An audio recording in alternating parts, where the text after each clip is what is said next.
அரசு பணியில முன்னுரிமை என்பது மற்றொரு ஏமாற்று அறிவிப்பு அப்படின்னு சொன்ன அண்ணாமலை வேறு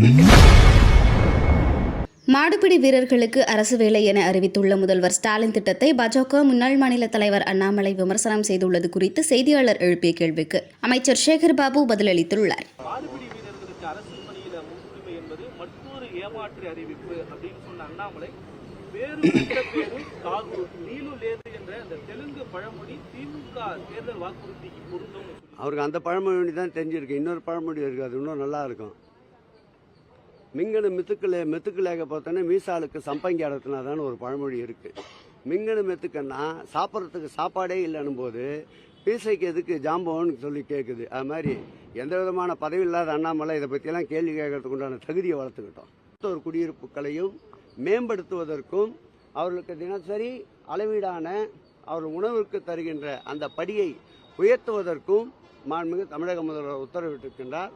அந்த வகையில் வடசென்னை வளர்ச்சி திட்டம் என்பது காலமாக கார் உள்ளளவும் கடல் நீர் உள்ளளவும் மாண்புமிகு முதல்வருடைய பெயரை சொல்லும். அதற்கு எங்களுடைய துறையினுடைய செயலாளர் காகர்லா உஷா அவர்களும் எங்கள் துறையினுடைய அன்பிற்கினிய MS பிரகாஷ் அவர்களும் சென்னை பெருநகரத்துடைய ஆணையாளர் குமரகுருவன் அவர்களும் RDC கௌசிக் மற்றும் RDC ரவி அவர்களும் எங்கள் துறையினுடைய CEO சிவஞானம் அவர்களும் ஒருங்கிணைந்து இந்த பணிகளை இரவுக்கும் பகலுக்கும் வித்தியாசமின்றி தொடர்ந்து கண்காணித்து பணிகளை முன்னேற்றி வருகின்றோம்.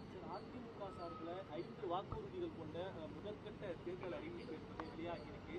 அதுல மகளிருக்கு 2000 ரூபாய் கொடுக்கப்படும், ஆண்களுக்கு இலவச பயணம் இதெல்லாம் சொல்லியிருக்காங்க. நம்ம திமுக அரசு அமைஞ்ச பொழுது இந்த திட்டங்களை செயல்படுத்த முடியாதுன்னு எடப்பாடி பழனிசாமி சொல்லியிருந்தாரு. இப்ப அதையே அவரு அந்த வீடியோ வைரலாக நேற்றிலிருந்து சென்று கொண்டிருக்கின்றது. சிந்தையில் ஏதாவது இருந்தால்தானே புதிய திட்டங்கள் சிந்தனைக்கு வெளியே வரும், சிந்திக்க முடியும். சிந்தையில் ஒன்றுமே இல்லை.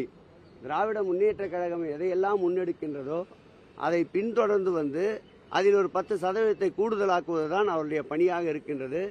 ஆகவே மாண்புமிகு தமிழக முதல்வர் அவர்களுடைய வழிகாட்டுதலில்தான் அதிமுகவும் பயணிக்கிறது என்பதை இதிலிருந்து எடுத்துக்கொள்ளலாம்.